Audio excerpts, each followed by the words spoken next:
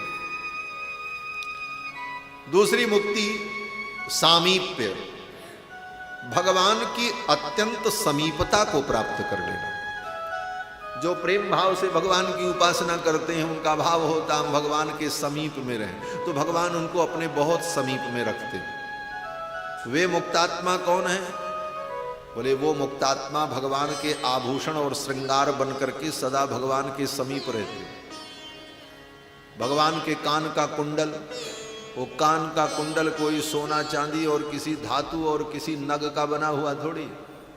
वो कान का कुंडल क्या है? बोले भगवान के कान का कुंडल कोई दिव्य जीवात्मा भगवान का परम भक्त है, जो भगवान के अत्यंत समीपता को चाहता था।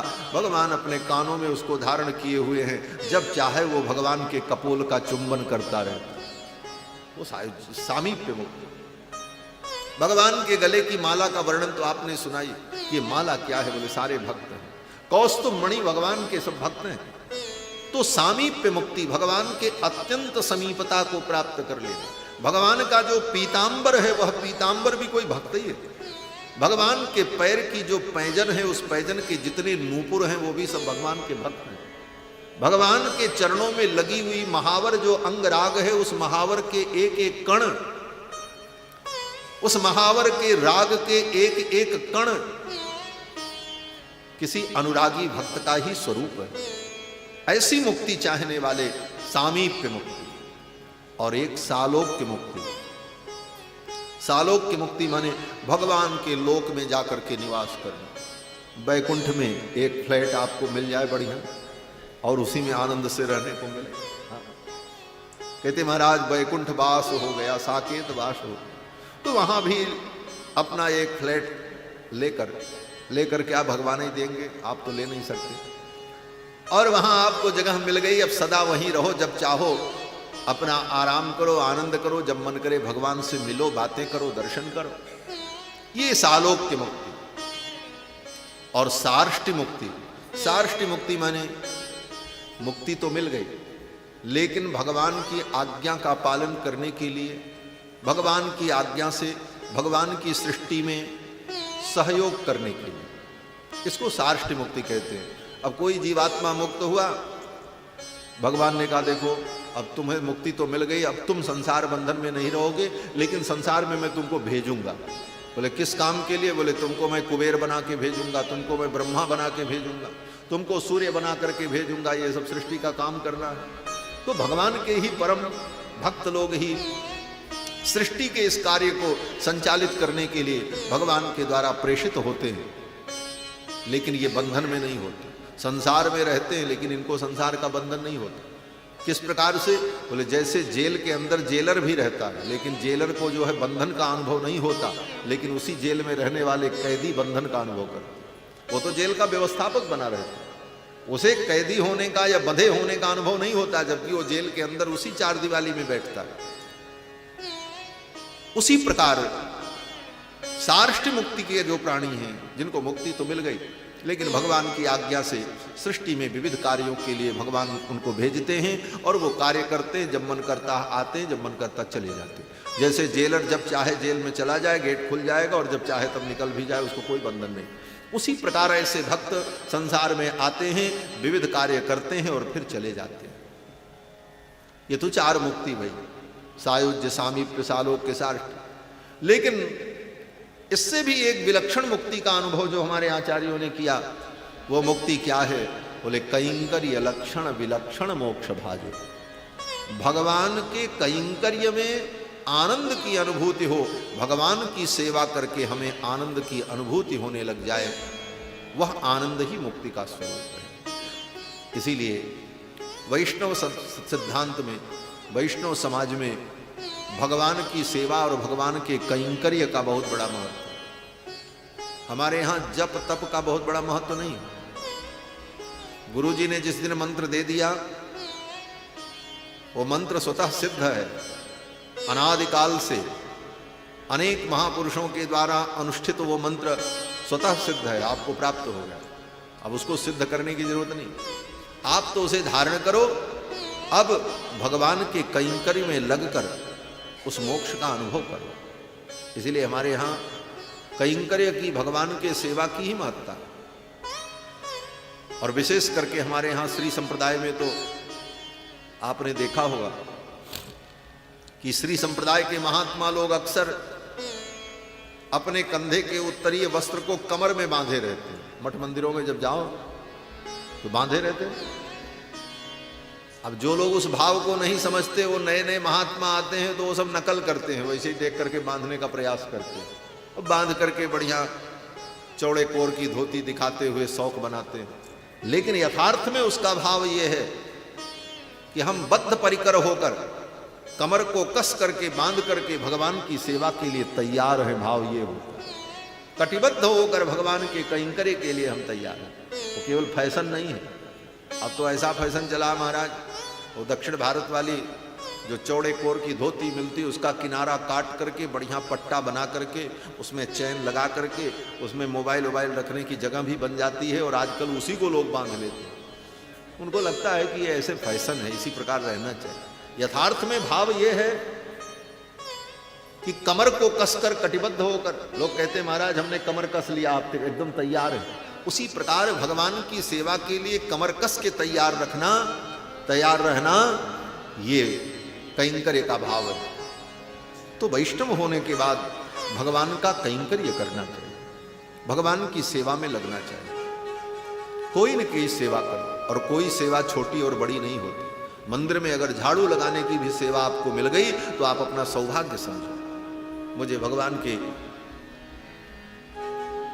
सेवा में झाड़ू की सेवा मिली, इसीलिए उसको झाड़ू नहीं कहते, सोहनी की सेवा।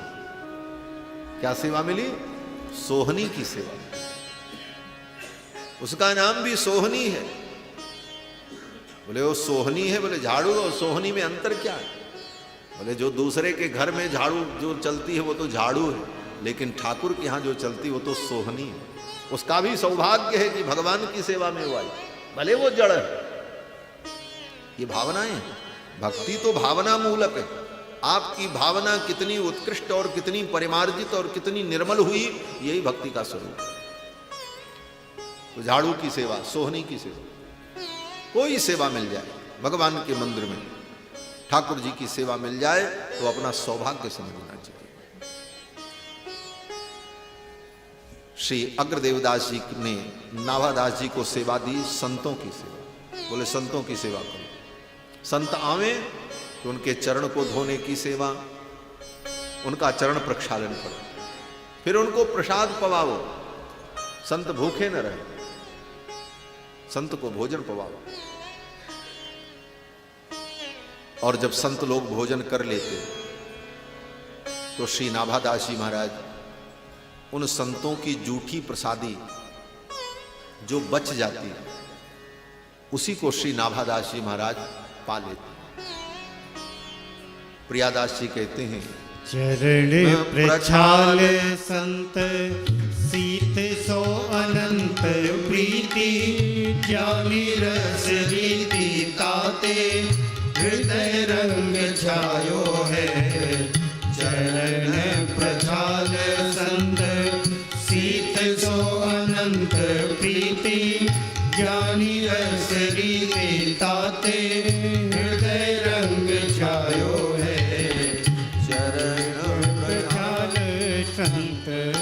संतों का चरण प्रक्षालन करते, उन्हें भोजन कराते, फिर उनकी जूठी प्रसादी ही नाभादास जी महाराज ग्रहण कर लेते। संत के उच्छिष्ट सेवन से, संतों की सीथ प्रसादी के सेवन से जीवन का कलमश दूर हो जाता है। भागवत में कथा है, श्री नारद जी महाराज अपने पूर्व जन्म का वृत्तांत जब बताते हैं, किसको? श्री वेदव्यास जी को। वेदव्यास जी सरस्वती नदी के तट पर खेद खिन्न होकर बैठे थे। नारद जी आए। नारद जी ने व्यास जी से पूछा, आप दुखी क्यों हो? व्यास जी ने कहा, मैंने 17 पुराण और महाभारत बनाया, लेकिन फिर भी मेरे मन को शांति नहीं मिल रही है। लगता है कुछ और मुझे करना चाहिए, लेकिन मैं क्या करूं ये समझ में नहीं आता।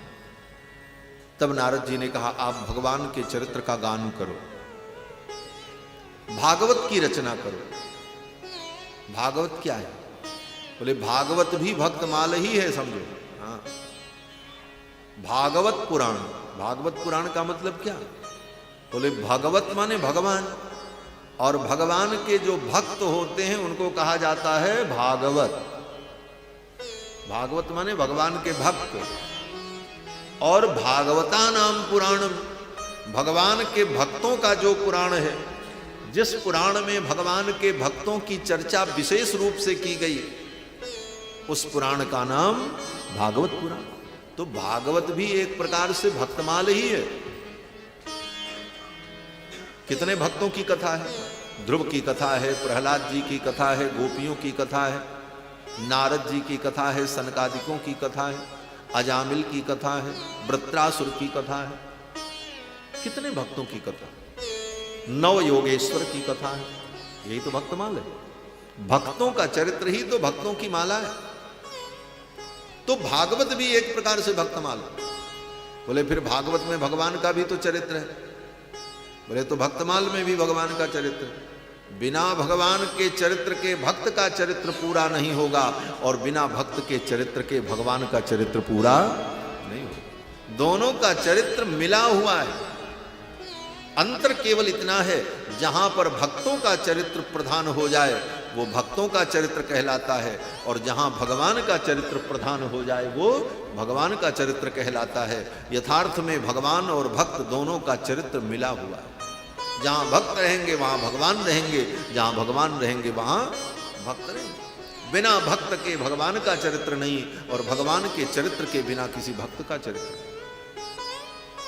तो नारद जी ने वेदव्यास जी को बताया, मुझे देखो, मेरे ऊपर भगवान की कितनी कृपा भाई।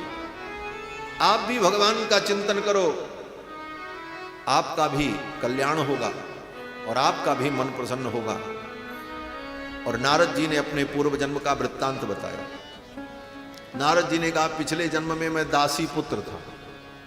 मेरी मां दूसरों के घर में बर्तन मांजती थी और मैं 5 वर्ष का था। मेरी मां विधवा थी, मेरे पिता भी नहीं थे। मैं और मेरी मां 2 लोग थे, और जिनके घर में मेरी मां बर्तन मांजती थी वो बड़े सज्जन धर्मात्मा। उनके यहां कुछ संत आए, और उन संतों की सेवा में मैं भी लगा रहता था। और वे संत लोग जब भोजन करके उठ जाते तो उनका बचा हुआ जो प्रसाद होता था, शीत प्रसाद, उसी का मैं सेवन करता था। नारद जी ने भागवत में कहा है वहां पर कि उन संतों के उच्छिष्ट प्रसाद के सेवन से मेरी बुद्धि निर्मल हो गई, मेरा कलमश दूर हो गया। भक्ति रुचि प्रजायते, भक्ति की रुचि उत्पन्न हो। और फिर संतों ने मुझे अधिकारी देखकर मुझे ध्यान की विधि बताई। और उस विधि से मैं ध्यान करने लगा और ध्यान में मुझे भगवान का दर्शन होने लगा। नारद जी ने अपने जीवन के इस उत्कर्ष का वर्णन किया है कि संतों के शीत प्रसाद से हृदय का कल्मश कैसे दूर होता है। आज तो इन बातों को कहो तो लोग कहेंगे महाराज इतनी महिमा, अब संतों का जूठा खाएं। अरे भैया संतों का जूठा मत खाओ, जूठा तो वैसे ही तुम खा रहे हो, सारी दुनिया का जूठा खा ही रहे हो। होटल में खा रहे हो तो क्या खा रहे हो, बोले जूठा ही तो खा रहे हो। होटल में न बर्तन शुद्ध है न बनाने वाला शुद्ध है, उसी हाथ से वो खाता है फिर काम करता है, उसी हाथ से वो बीड़ी सिगरेट भी पीता रहता है और फिर उसे रख करके वो काम करने लगता है। आप तो सारी दुनिया का जूठा खा रहे हो, मक्खी का जूठा खा रहे हो। जिस भोजन पर मक्खी बैठती है तो मक्खी का जूठा नहीं, मक्खी का जूठा खाने में तुम्हें लाज नहीं। उन गंदे प्राणियों के हाथ के बने भोजन और उनके हाथ से अशुद्ध किए गए भोजन को खाने में कोई लज्जा नहीं, लेकिन संत का उच्छिष्ट खाने की बात कह दी जाए तो बात लगती संत का जूठा कैसे। महाराज संतों का उच्छिष्ट प्रसाद, संतों का जूठा प्रसाद जीवन को पवित्र बना देता है। और नाभादास जी महाराज संतों की सेवा करते, शीत प्रसाद ग्रहण करते। शीत प्रसाद के प्रभाव से परिणाम ये हुआ कि नाभादास जी के हृदय में भक्ति का ऐसा विस्तार हुआ, ऐसी प्रीति प्रकट हुई भगवान के चरणों में और संतों के प्रति प्रीति कि नाभादास जी महाराज सिद्ध हो गए, सिद्धि की प्राप्ति हो गई। केवल मंत्रों के जप से ही सिद्धियां नहीं मिलती, भावना और अंतःकरण की शुद्धि से सिद्धि की प्राप्ति हो जाती। एक ही मंत्र को जपते जपते कई लाख की संख्या में जपने के बाद भी लोगों को सिद्धि की प्राप्ति नहीं होती, और उसी मंत्र को एक बार पढ़ने मात्र से सिद्धि की प्राप्ति हो जाती है और इष्ट का दर्शन हो जाता है। क्यों, बोले भावना जितनी शुद्ध होगी अंतःकरण जितना शुद्ध होगा। जपत ही श्यामजू ने मूर्ति दिखाई है। प्रियादास जी कहते हैं एक बार मंत्र का जप करते ही भगवान का दर्शन हो गया, और ऐसे ही माला जपते जपते माला घिस जाती है, सपने में भी भगवान का दर्शन नहीं होता। क्यों, बोले अंतःकरण शुद्ध नहीं। अंतःकरण शुद्ध हो जाए तो एक बार जपना ही पर्याप्त है। इसीलिए तो भगवान कहते हैं सकृदेव प्रपन्नाय, एक बार तुम प्रपन्न हो करके मेरी शरण में आकर के कह दो हे प्रभु मैं आपका हूं, बस हो गया काम। रोज रोज की रट की जरूरत नहीं है, एक बार ही पर्याप्त, लेकिन अंतःकरण शुद्ध हो जाए पूर्ण विश्वास के साथ, निर्मलता के साथ। यहां तक लिखा है सच्चे मन से निर्मलता के साथ पूर्ण वैराग्य से युक्त होकर एक बार भगवान को प्रणाम कर लो, इतने में ही काम बन जाता है। अंजलि परमा मुद्रा क्षिप्रम देव प्रसादिनी। नाभादास जी के साथ भी यही, गुरु जी ने मंत्रोपदेश किया और संतों की सेवा और शीत प्रसाद के सेवन से ऐसी बुद्धि निर्मल भई महाराज कि चमत्कार हो गया, उनकी जो सिद्धि प्राप्त हो। कैसी सिद्धि, बोले जो सिद्धि सब कुछ देख लेती है, जान जाती है। आज जिस सिद्धि की चर्चा सारी दुनिया में होती, महाराज भूत बता दो, भविष्य बता दो, क्या होने वाला हम जान जाए, ऐसी सिद्धियां मानो। नाभादास जी को सिद्धि प्राप्त हो गई। हुआ क्या, बोले इनके गुरु जी जो थे अग्रदेवदास जी, वो भगवान की मानसी सेवा करते थे। भगवान की सेवा दो प्रकार की होती, मानसी और वस्तुओं के द्वारा। भगवान को विराजमान करके अनेक प्रकार के पदार्थ, जल चंदन अक्षत पुष्प धूप दीप नैवेद्य इत्र, इन सारे द्रव्यों को रखकर एक एक वस्तु को समर्पण करके भगवान की सेवा करो, ये तो वस्तु से होने वाली सेवा। और मानसी सेवा, बोले मानसी सेवा में कुछ जरूरत नहीं, भगवान के विग्रह की भी आवश्यकता नहीं। क्यों, बोले मन में ही ध्यान करो भगवान हमारे सामने बैठे। अब मैं भगवान के चरणों में प्रणाम कर रहा हूं, अब भगवान के चरणों में मैं पुष्प अर्पण कर रहा हूं। भगवान के लिए सोने का सिंहासन मैंने रखा और उस सोने के सिंहासन में भगवान विराजमान हो रहे हैं। आकाश गंगा का जल ला करके स्वर्ण के कलश में मैं अपने भगवान को स्नान करा रहा हूं। सब भावना में ही करना, मन में ही, आंख बंद करके। और फिर सुंदर दिव्य सोने चांदी के तार से कढ़े हुए, बने हुए, हीरे पन्ने जड़े हुए ऐसे जड़ाऊं जरी के सुंदर वस्त्र में भगवान को धारण करा रहा हूं। गले में सुंदर हीरे की माला, मोतियों की माला में धारण करा रहा हूं। सब भावना में 56 प्रकार के भोग। भावना में क्या कमी है? 56 नहीं, 556 भोग लगाओ। भावना ही तो करना, मानसी सेवा। और ये मानसी सेवा जिसकी सिद्ध हो जाती है उसे किसी वस्तु की जरूरत नहीं है। मन में ही सब कुछ चिंतन करो और सेवा करो। अग्रदेव दास जी महाराज भगवान की मानसी सेवा करते। प्रियादास जी कहते हैं, मानसी स्वरूप में लगे हैं अग्रदास जब। मानसी स्वरूप में लगे हैं अग्रदास जब, करत बयार नाभा मधुर संवार सो। मानसी स्वरूप में लगे जब, करत बयार नाभा मधुर संवार सो। मानसी स्वरूप। मानसी सेवा में अग्रदास जी लगे थे और नाभादास जी उनके बगल खड़े शिष्य हैं, तो वो सेवा कर रहे थे। किसकी? बोले गुरु जी की। गुरु जी भगवान की सेवा कर रहे हैं और शिष्य जी गुरु जी की सेवा कर रहे हैं। अब गुरु जी की सेवा से दोनों की सेवा हो रही है, भगवान की भी सेवा और गुरु की भी सेवा कर रहे हैं। क्या सेवा कर रहे थे? बोले पंखा कर रहे थे। मानसी स्वरूप में लगे हैं अग्रदास जब, करत बयार नाभा मधुर संहार सो। धीरे धीरे बयार कर रहे, सेवा भी भाव से हो। इतनी जोर पंखा मत करो कि उनका ध्यान टूट जाए, आंधी जैसे पंखा चलाते रहो। सेवा भी भाव से। इसीलिए कहते हैं बयार नाभा मधुर संभार। सेवा में संभार होनी चाहिए। ऐसी सेवा नहीं महाराज पैर दबाने के लिए कहें तो ऐसा दबाओ कि हड्डी टूट जाए।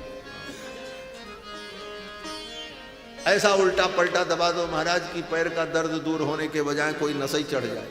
ऐसी सेवा नहीं, संभाल करके। सेवा का यही स्वरूप होता है। करत बयार नाभा मधुर संहार से। अपने गुरु जी की सेवा कर रहे थे, पंखा कर रहे थे अग्रदेवदास जी महाराज की, नाभादास जी। उसी समय कोई अग्रदेवदास जी का शिष्य व्यापारी था। वो जहाज में माल भर करके समुद्र में यात्रा कर रहा था, कहीं जा रहा था। लाखों का माल उस जहाज में भरा था। अग्रदेवदास जी का शिष्य था वो व्यापारी। अचानक समुद्र में तूफान आया, जहाज डगमग करने लगे। उस व्यापारी ने सोचा अब तो जहाज डूब जाएगा, हम भी मर जाएंगे, सब कुछ नष्ट हो जाएगा। उसे अपने गुरु जी की याद आई, गुरुदेव रक्षा करो। भगवान की याद नहीं आई, गुरु जी की याद आई। उस शिष्य ने गुरु जी को याद किया। किसको? बोले अग्रदेवदास जी को। अग्रदेवदास जी को पता नहीं चला क्योंकि वो तो मानसी सेवा में थे। लेकिन नाभादास जी को पता चल गया कि मेरे गुरु जी का कोई प्यारा शिष्य किसी तूफान में फंस गया है और रक्षा के लिए गुरु जी को याद कर रहा है। और गुरु जी अगर उसकी रक्षा के लिए प्रयत्न करेंगे तो गुरु जी की मानसी सेवा छूट जाएगी। इसलिए गुरु जी की सेवा में बाधा न हो तो ये कार्य मैं ही कर दूं। और नाभादास जी ने क्या किया? बोले जिस पंखे से गुरु जी को हवा कर रहे थे उसी पंखे को घुमा करके एक बार ऐसे हवा कर दिया, उसका जहाज किनारे लग गया। हमारे उस पंखे की हवा से ही अपने गुरु भाई की जहाज को किनारे लगा दिया।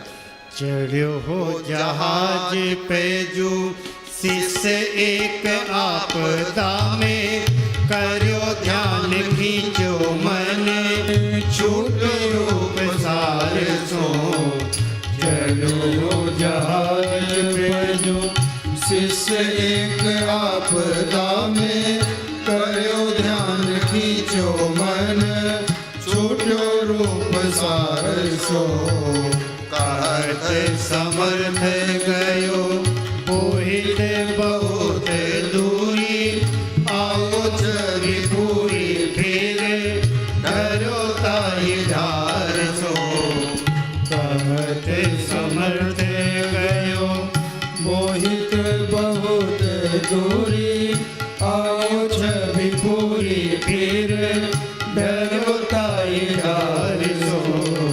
लोचन उघारी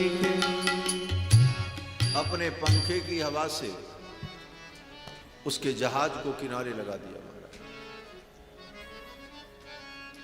जब मानसी सेवा से विरत हुए महाराज, मानसी सेवा उनकी पूरी हुई, ये सिद्धि प्राप्त हो गई अग्रदेवदास जी के शिष्य नाभादास जी। कोई जप नहीं, कोई तप नहीं, केवल भगवान की सेवा और कैंकर्य से सिद्धि प्राप्त हो गई कि वहीं से खड़े खड़े सब कुछ जान लिया और पंखा घुमा करके जहाज को किनारे लगा दिया। अग्रदेवदास जी जब मानसी सेवा से विरत हुए तब उनको भी पता चला कि कोई मेरा शिष्य जहाज में फंस गया था, समुद्र में फंस गया था, और अब वो किनारे लग गया। और फिर अग्रदेवदास जी ने जाना कि मेरे शिष्य ने ही किनारे लगाया, तो पूछा अग्रदेवदास जी ने नाभादास जी से, नाभा ये चमत्कार तेरे अंदर कैसे आया कि तुमने कैसे जहाज को किनारे लगा दिया? तो नाभादास जी कहते हैं, वही जानो पालो सीथ दे दे सुकुबार सु। आपका पाला हुआ ये शिष्य जो संतों की जूठी प्रसाद खा करके जीता रहा, ये संतों के प्रसाद का ही परिणाम, ऐसा कहा। यह चमत्कार देखकर गुरुदेव अग्रदेवदास जी महाराज बड़े